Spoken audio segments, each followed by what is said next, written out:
Camarades, bonjour. Si je vous parle de Péplum, la plupart d'entre vous vont penser à des films sur un cadre géographique et temporel assez limité. Vous allez penser à l'Antiquité relativement classique, l'Empire romain, le monde hellénistique, et avec des personnages clés comme Antoine, Cléopâtre, Alexandre, César, Auguste, et j'en passe. Certains d'entre vous, avec un goût légèrement douteux, mais qu'on ne jugera pas ici, après tout, vont plutôt penser à une série produite par M6. Mais il n'y en a pas beaucoup qui vont penser justement à la fin de l'Antiquité, ou au tout début. Et pourtant, ce que j'ai là, c'est un projet assez ambitieux. C'est l'un des seuls péplums qui parle de la toute fin de l'Antiquité, puisqu'on voit la chute de Rome en 476, mais également le tout avec une trame de fond sur le mythe arthurien et la mystérieuse disparition de la 9ème Légion, qui n'est pas si mystérieuse que ça, en fait. Oui, c'est toute une carte de vote.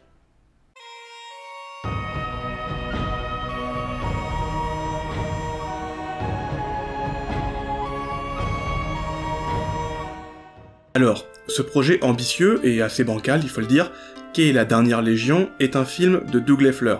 Il n'est pas connu pour grand chose, ce film étant le dernier qu'il ait réalisé, justement. Il en a fait un autre, qui s'appelle Cœur de Dragon, un nouveau départ. Je sais pas si vous connaissez, moi personnellement pas, mais maintenant on le retrouve surtout au niveau du département artistique de chez Disney. Oui, c'est clairement pas fou comme carrière. Ceci dit, ce film n'est pas l'une de ses créations, puisqu'en fait c'est l'adaptation d'un roman de Manfredi, qui s'appelle La Dernière Légion, tout pareil, ça se passe plus ou moins la même chose, et ça a été écrit en 2002, soit 5 ans avant la sortie de ce film. Puisque La Dernière Légion, c'est un film de 2007, soit la même année que 300, 2 ans après Alexandre, je crois, et 7 ans après Gladiator, si mes calculs sont bons. C'est aussi le premier film de ce que j'appelle moi-même la trilogie affligeante de fantasmes sur la 9ème Légion, avec ses petits frères, Centurion, et l'Aigle de la 9ème Légion qui sortent respectivement 4 et 5 ans après ce film. Côté casting, on est sur un cliché de « les noms ne me disent pas grand-chose, mais leurs têtes, bordel, je les ai déjà vus quelque part ».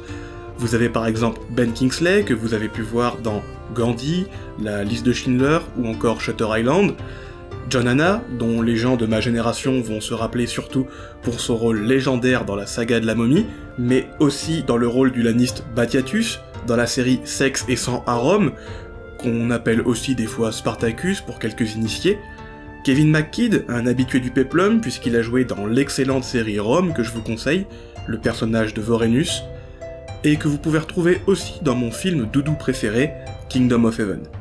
Vous avez Monsieur Comédie Romantique, Colin Firth, Aishwarya Rai, dont je vais taire le nom des films puisque je vais pas me risquer à une prononciation plus qu'hasardeuse, mais qui est probablement l'actrice / personnalité indienne la plus connue en dehors de la péninsule. Ou encore, une grosse partie du futur cast de Game of Thrones, puisque vous pouvez retrouver Jojen, qui va jouer Romulus Augustule, mais aussi Jorah et Jeor Mormont, Doran Martell, Xaro Xoan Daxos, Craster, ou encore Sir Alistair Thorne. Bref, effectivement, ça fait du beau monde. Mais ça va pas tout sauver. Le film va s'ouvrir sur des cartons, avec une voix off, en mode c'est la dèche, on rappelle les troupes, pour défendre l'Empire. Suivi d'un plan sur la ville de Rome, en 460. Et on a déjà la première coquille. Car le gamin qu'on voit à l'écran, ça va être notre héros, Romulus Augustule, et Romulus, il est né en 461. C'est dommage. Eh ben mes cadets, eh ben mes petits frères, ça commence bien. Bref, on fait alors connaissance avec le commandant Aurelius, rappelé d'Afrique, avec sa légion, la nouvelle invaincue, littéralement, la Nova Invicta, et doit maintenant se contenter à un rôle de protéger le nouveau César qui va se faire couronner, Romulus Augustule. Évidemment, Aurelius il est pas chaud de faire du babysitting, c'est un soldat dur sur l'homme et proche de ses hommes justement, et pour calmer ses nerfs, il va alors bully un gosse qui va tenter de lui chourer son épée. De peau ce gosse, il le connaît pas encore, mais nous, on sait qui c'est. C'est ça, le début de la relation entre l'empereur et son garde du corps. C'est pas super fou. Bref, une fois le gosse bully, ce dernier va se faire défendre par son vieux mentor, qui va alors à son tour bully son tourmenteur, le pauvre Aurelius. Ambrosenus va être le cliché justement du rôle du vieux monsieur qui accompagne le jeune héros, puisque dans tout le long du film, il va avoir un rôle à cheval entre Gandalf et Obi-Wan. Mais on y reviendra. Mais c'est là que les choses sérieuses vont commencer, puisque celui qu'on prend pour l'antagoniste principal du film, mais qui va très vite disparaître, Odoacre apparaît. Odoacre, présenté comme le chef d'Ego, vient réclamer des terres à Orest, en échange de paiement justement pour les guerres que celui-ci a menées pour le compte de l'Empire. On apprend alors subtilement qu'il est donc le chef d'Ego, mais aussi pas un barbare comme un autre, puisque c'est un allié de Rome. Bon, alors là, erreur classique, mais justement, c'est une erreur qui a souvent été faite dans l'historiographie de présenter Odoacre comme chef d'Ego, puisque les Go vont être ceux qui vont diriger l'Italie très peu de temps après Odoacre. C'est compliqué de se retrouver dans tous les barbares. Mais aujourd'hui, de ce qu'on sait d'Odoacre, c'est que justement c'était pas un Go. C'était probablement un Skir, un Ruge ou un Érule, quelque chose par là-bas, mais qu'effectivement, il dirigeait bien des armées romaines pour le compte d'Orest, et pas n'importe laquelle, puisqu'Odoacre, c'était le chef de l'armée d'Italie. L'armée peut-être la plus puissante en ce 5e siècle, et celle avec laquelle Orest s'est servi pour déposer l'ancien empereur, Julius Nepos, afin de mettre son propre fils, Romulus, sur le trône en 475, justement. Non, mais ça peut vous paraître insignifiant, mais ça l'est pas. Les détails, c'est super important. Odoacre, il débarque pas comme ça de nulle part et renverse l'Empire à lui tout seul. C'est limite un Romain bien intégré maintenant, bien connu, et il sera un symbole de transition. C'est un général comme un autre, et effectivement, Orest lui doit bien des terres, à hauteur de 1/3 du territoire italien, comme dans le film. Ce film, qui va, on va le voir, justement, des fois des fantaisies complètement loufoques, a des éclairs de génie et de lucidité historique qui sont presque effrayantes, qui nous feraient presque croire que soit les Fleurs, soit Manfredi ont véritablement bossé sur l'histoire du truc. Et connaissant un petit peu les deux, je pense que c'est plutôt Manfredi qui a bossé son sujet. Bref, que ce soit dans le film ou en vrai, Orest refuse alors de céder les terres, ce qui va débuter la merde pour l'Empire d'Occident. Pendant ce temps, Romulus, lui, nous fait un point histo étonnamment précis, encore une fois, en nous expliquant qu'il est inquiet car en 5 ans, il y a eu 5 empereurs. Ce qui est vrai, bien qu'il y ait un carton de 460 au début, mais promis, j'arrête avec cette connerie. Bref, entre 472 et 476 donc, on a 5 empereurs, Anthemius, Olybrius, Glycerius, Julius Nepos, et le dernier empereur d'Occident, Romulus Augustule. Quand même, ça vous fait pas drôle d'être dirigé par un maire de 10 ans ? Lui, on lui donne pas 2 mois avant qu'il se fasse égorger. C'est bien simple, à Rome, en ce moment, il y a 2 putschs par an. Il y en a qui disent que celui-là, c'est le dernier. Ah oui, puis que quand il sera dézingué, Rome, on ira visiter pour les ruines. Hein. Mais bon, même si spoiler, ce sera effectivement bien le dernier. Mais pour l'heure, ses inquiétudes sont vite rassurées par maman. Bref, Romulus est couronné, et Aurelius, le nouveau chef de sa garde, comprend alors qu'il a bouli son patron au début du film, et ça la met mauvaise. Mais bon, on a un petit peu de développement de personnages pour comprendre vite fait qui sont tous ces hommes, Orest, Nestor, Aurelius, Romulus, etc. Et lors de la première nuit du couronnement de Romulus, l'Ego d'Odoacre décide d'attaquer Rome, et principalement le palais de Romulus, pour forcer les Romains à filer les terres promises. Évidemment, nos amis romains sont glorieux, mais n'arrivent pas à battre l'Ego, les parents de Romulus sont tués, lui-même est capturé, Aurelius est KO, et seule une poignée de soldats vont arriver à en réchapper. Bon, une nouvelle fois, on est encore assez loin de la réalité, et on a quelques fulgurances. Je vais vous expliquer. Les troupes d'Odoacre ne sont pas principalement d'Ego. Il doit peut-être y en avoir quelques-uns dans le lot, hein, mais c'est surtout un amas de différents peuples auxiliaires à l'armée romaine. C'est l'armée d'Italie, une armée officielle, équipée en tant que telle, et pas à l'as-beul comme on peut voir à l'écran. Bref, c'est une armée officielle qui vient déposer un empereur, comme il est de coutume justement au 5e siècle. C'est pas une bataille de bourrin, un sac de Rome comme en 410, c'est plus une sorte de coup d'état politique. Ensuite, les événements de 476 se passent en septembre, soit 1 an après le couronnement de Romulus Augustule, pas la première nuit de son règne, mais bon, on comprend un peu le rush. De même, la prise de pouvoir d'Odoacre ne se situe pas à Rome comme dans le film, mais à Ravenne, la nouvelle capitale. Et puis, c'est pas véritablement une bataille où la famille de Romulus va mourir. Il y a une véritable bataille, celle de Pavie, en août 476, où justement Orest va mourir. Mais l'attaque de Ravenne en 476, il n'y a pas véritablement grand-chose qui s'y passe. Il y a l'oncle de Romulus, qui va mourir en voulant défendre son neveu, mais c'est à peu près tout. Mais du coup, finalement, cette séquence n'est pas si mal que ça, puisqu'elle résume les derniers grands faits de l'Empire d'Occident, la mort d'Oreste, la bataille de Pavie, et la déposition de Romulus Augustule au sein du même scène qui rajoute un petit peu de drama, ce qui va servir le scénar puisque Romulus va voir ses parents mourir. Bien qu'en réalité, la mère de Romulus, on sait pas trop qui c'est, et il y a de grandes chances qu'elle ait survécu avec son gamin. Bref, ici, l'historicité n'est pas respectée, mais finalement, les moments clés sont bien présents. Les personnages censés mourir sont morts, ceux censés être déposés sont déposés, et ceux censés nouvellement régner accèdent au trône. C'est pas parfait, mais on comprend qu'ils ont voulu bien rusher les derniers mois de l'Empire romain en une seule scène. Tout est là, alors pourquoi pas.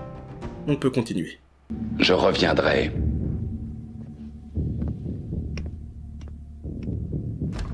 Odoacre, qui se veut comme le nouveau maître de l'Italie, reçoit alors les émissaires de l'Empire d'Orient et demande à être reconnu comme maître de l'Occident et dans ses dominions. Ce qui, dans l'histoire, sera fait en partie, puisque l'empereur d'Orient va effectivement reconnaître Odoacre comme le chef de l'Italie, avec le titre Patrice. Bref, dans le même temps qu'Odoacre reçoit ses émissaires et profite de son nouveau trône, il doit décider de ce qu'il va faire du jeune Romulus. Dans un premier temps, il décide de l'exécuter, parce que c'est un barbare, on comprend le truc, mais finalement, il décide de l'envoyer à Capri, sur les conseils d'Ambrosinus. Sage conseil, parce que s'il bute le gosse, le film, va s'arrêter là. Et pour une fois, avec cette scène, on n'est pas si loin de la vérité. Odoacre veut effectivement être reconnu comme le nouveau chef de l'Occident, et va recevoir plusieurs fois des émissaires d'Orient, ce qui est présent, et il en profite aussi pour exiler Romulus Augustule, à défaut de le buter. Il va l'exiler dans ce qu'on a appelé la Villa Lucullianum, située en Campanie. On n'a pas véritablement d'indication géographique d'où est cette villa. Certains historiens la plaçaient dans l'îlot du Parthénope, dans la baie de Naples, mais en réalité, on sait pas trop où elle est. Elle est située en Campanie, alors faire exiler Romulus sur l'île de Capri, pourquoi pas? On est sur une zone géographique qui est plutôt bonne, sur une île, et en plus Capri, c'était un peu la petite île chouchoute de Tibère. Et quand on connaît là où le film veut en venir, avec la lignée des Césars, l'épée magique, etc., exiler Romulus à Capri, c'est pas si mal. L'île est là, le lien des Césars est là, Romulus est en exil, tout est à peu près respecté. Mais bref, même si c'est tout beau, historiquement, ça n'a pas véritablement de sens. Si exiler l'ancien empereur sur une île est à peu près logique, puisque comme ça on peut le surveiller, il peut pas aller nulle part, dans les sources, on sait juste que c'est la Villa Lucullianum, mais on sait pas où elle est. Et le problème, c'est que Lucilius, c'est un patronyme qui est très fréquent dans la Campanie du 5e siècle. Romulus peut être sur une île, comme dans des terres. Tout ce qu'on en sait, officiellement, c'est qu'il est exilé dans cette villa, qu'il va disparaître des sources progressivement, et qu'il va avoir une rente annuelle de 6000 soldi, afin de pouvoir subvenir à ses besoins. Après, vous choisissez la version que vous préférez. Pendant ce temps, Aurelius, lui, réussit à être en contact aussi avec ces mêmes émissaires d'Orient, et avec leur soutien, ou plutôt avec le soutien d'un mystérieux soldat cliché oriental, il va préparer un plan d'évasion pour sauver le jeune empereur de sa prison à Capri. Le plan est de le faire évader et de l'envoyer à Constantinople afin qu'ils réussissent tous ensemble à réunir des troupes et reprendre le trône. Sur le chemin, il tombe alors sur le reste de sa légion et les sauve afin de réunir une fine équipe avant que toute la petite troupe parte pour Capri, apprenant au passage que, surprise, le mystérieux soldat oriental est en fait une femme. Et là, il y a un coup de foudre. Entre le chef du commando et la jeune fille de la maison. Ah bon, c'est une histoire d'amour. Oui, mais complètement à contre-courant, hein. Ben oui, dès qu'il la voit, le Aurelius, comme tout héros qui se respecte évidemment, tombe sous le charme du premier joli minois qu'il croise. Pendant sa captivité, Romulus, lui, il trouve pas de petite copine, mais il arrive à trouver le pont entre le mythe arthurien et l'histoire romaine qui va être le sujet de ce film, l'épée des Césars. Une épée forgée en Bretagne pour Jules César, cachée par Tibère dans son palais à Capri, et attendant qu'elle soit trouvée par un dirigeant qui en serait véritablement digne. Pendant que Romulus fait son archéologie, le commando romain, lui, arrive alors évidemment à sauver le jeune empereur, et ensemble, ils apprennent alors le double jeu, voire même la trahison de l'Empire d'Orient, puisque ces derniers, maintenant, ne veulent plus aider le jeune empereur, mais le livrer à Odoacre, puisque l'Empire d'Orient, les notables romains et le Sénat occidental se sont alliés aux chefs barbares. Nos héros perdent alors leur premier copain, et ensemble, ils vont devoir faire un choix. Protéger le jeune empereur ou le livrer.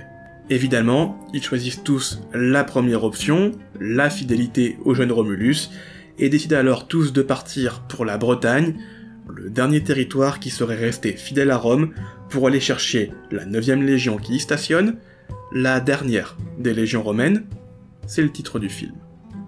Bon, alors évidemment, là, c'est à ce moment où on rentre véritablement dans la création et dans la fantaisie.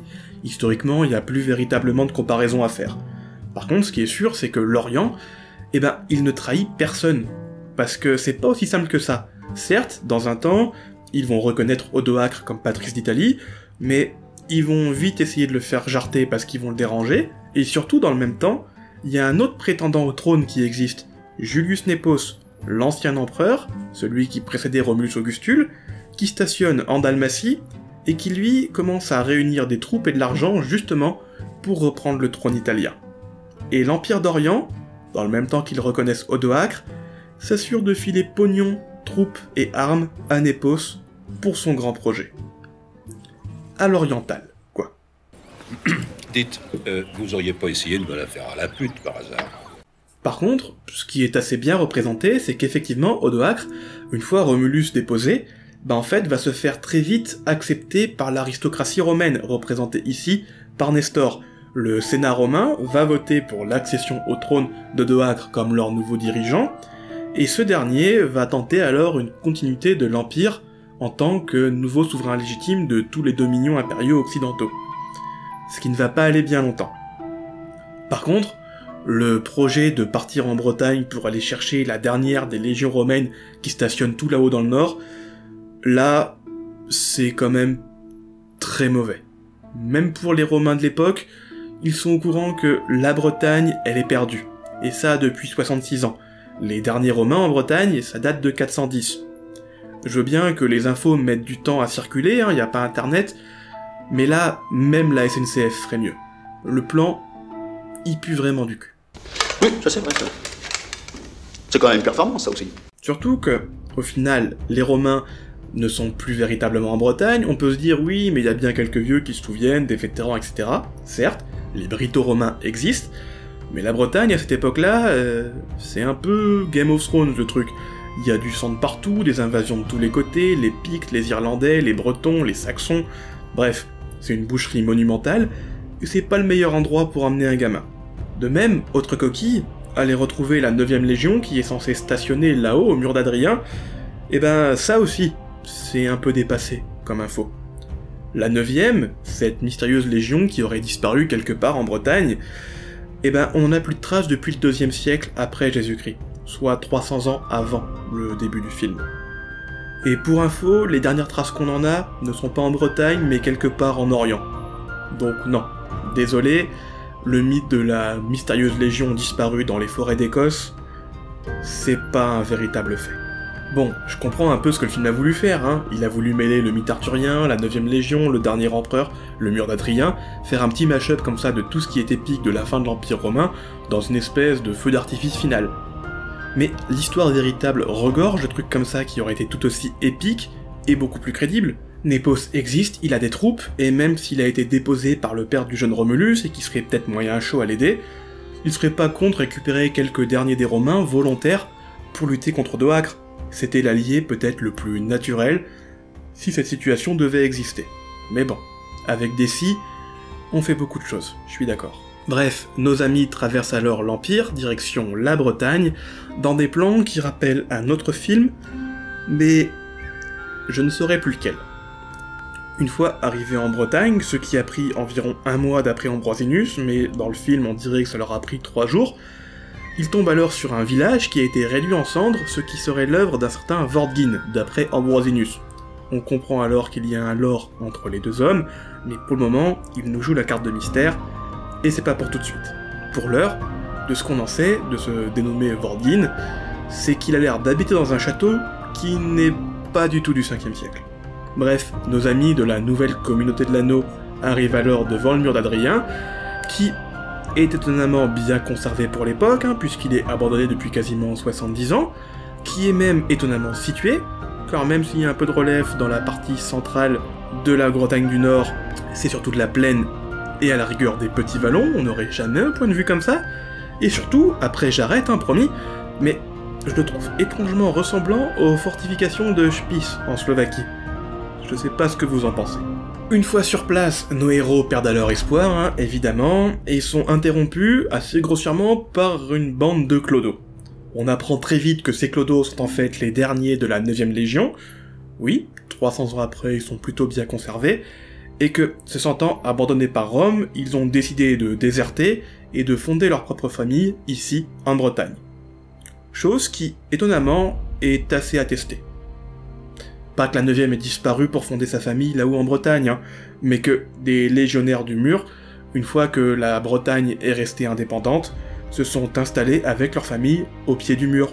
On parle de faits historiques quand même, pas de fantaisie ici. Bref, dans le même temps que nos alliés se retrouvent alors des nouveaux copains, les vilains, évidemment, vont faire pareil, mais va savoir pourquoi, y a aucune logique, puisque Légo, mené alors par Wulfila, qui veut buter absolument Romulus, sans qu'on comprenne pourquoi, puisqu'il a été missionné pour le ramener vivant, rencontre alors Vortigern, qui est lui super motivé à récupérer l'épée du jeune Romulus pour asseoir son pouvoir, et accepte l'aide d'Ego, mais à ses propres termes, puisque ce dernier va littéralement tout prendre pour lui. La gloire, l'épée, les hommes, et Légo auront peut-être la chance de buter Romulus si jamais ils sont gentils avec lui. Puisqu'en fait, dans la négociation, on se rend compte que Vortigern, il a pas véritablement besoin de l'aide d'Ego. Ils sont 4, et il peut se débrouiller tout seul contre une poignée de légionnaires. Après tout, c'est le roi de la Bretagne. Bon, avant d'aller plus loin, il faut faire aussi un petit point sur ce nouveau méchant qui va être pour le coup le véritable antagoniste de l'histoire, avec Wulfila.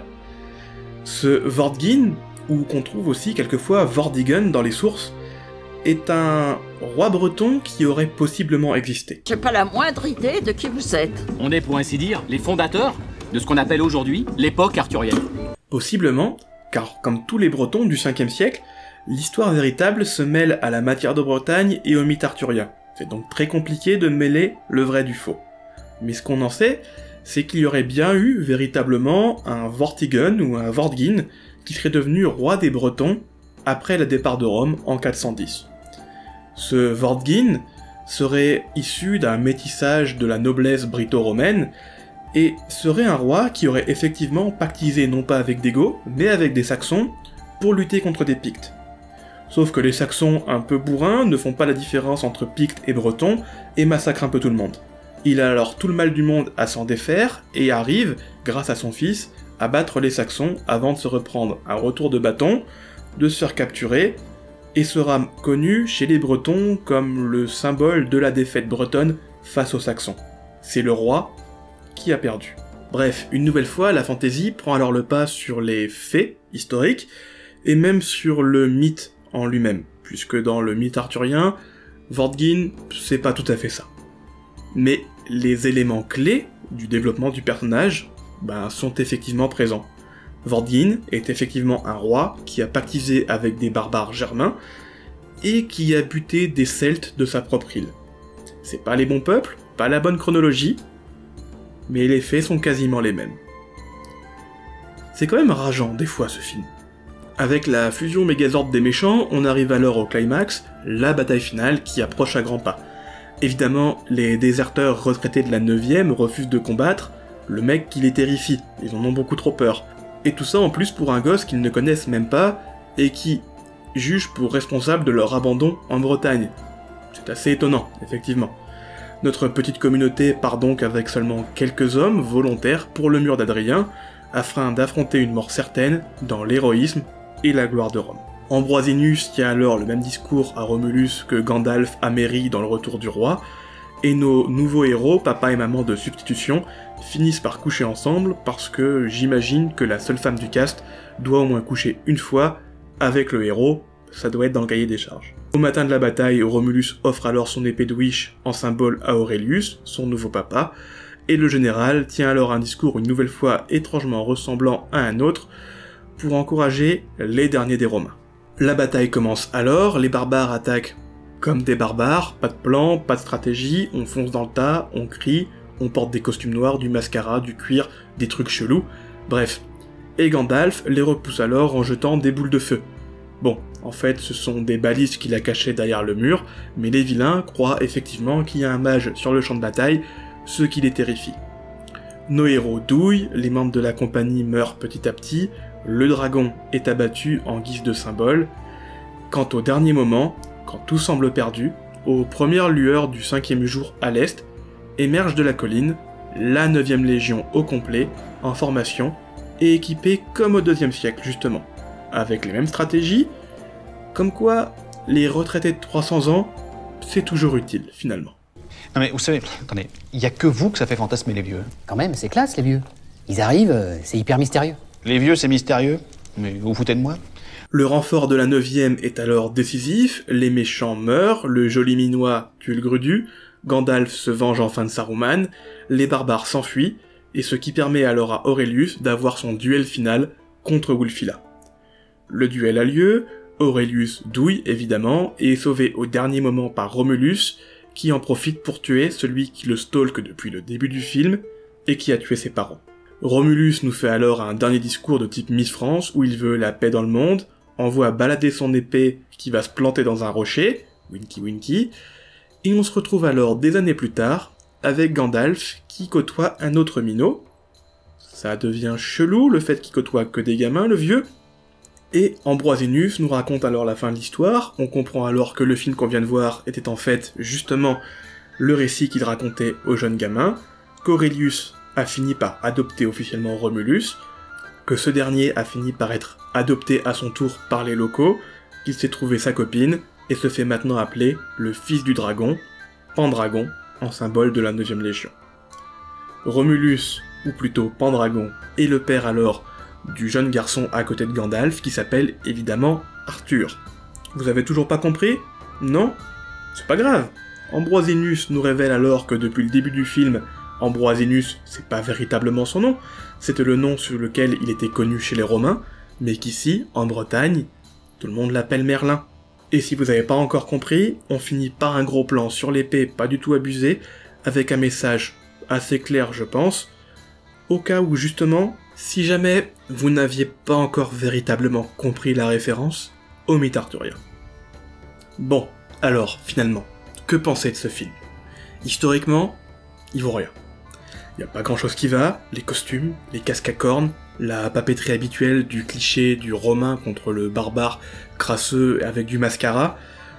J'ai pas voulu m'attarder là-dessus, je pense que vous avez compris tout seul dès les premières images du film. De même, le fait qu'une indienne serve dans la garde de l'empereur d'Orient est assez improbable, parce que oui, on en a pas parlé, mais à un moment, Mira nous apprend qu'elle est originaire d'Inde et qu'elle est ceinture noire de je sais plus quel art martial de là-bas, ce qui ne sert à rien dans le film, à part peut-être justifier le fait qu'elle sache se battre, mais elle fait partie de la garde de l'empereur, donc oui, on attend qu'elle sache combattre. C'était pas une grande révélation. Pareil, ne pas se servir des Saxons alors qu'on est en Bretagne au 5e siècle, ben j'ai pas compris du tout pourquoi avoir mis Vortigern faire des conneries comme ça. On aurait pu mettre une invasion de Saxons avec Romulus qui justement va défendre les Bretons contre les Saxons. De même, parler de lignée des Césars alors qu'ils n'ont aucun lien familiaux, simplement des adoptions, c'est un peu gros. Mais bon, quand tu mets tout ça dans l'échelle avec le fait par exemple que nos héros arrivent à traverser l'Italie, le royaume burgonde et le royaume de Syagrius pour arriver en Bretagne, tout ça en 3 jours, alors que c'est probablement les gens les plus connus de cette époque qui sont pourchassés par tout le monde, ça commence à être gros, finalement. Mais finalement, est-ce que c'était bien ça, le projet de base du film? Un péplum assez flou sur un moment historique complètement bancal à tenter de réaliser, puisqu'au niveau des données, on n'a pas grand-chose et il va falloir créer. Le but du film, finalement, est-ce que c'était pas encore un énième voyage initiatique auquel, cette fois, un très jeune public peut s'imaginer et s'identifier?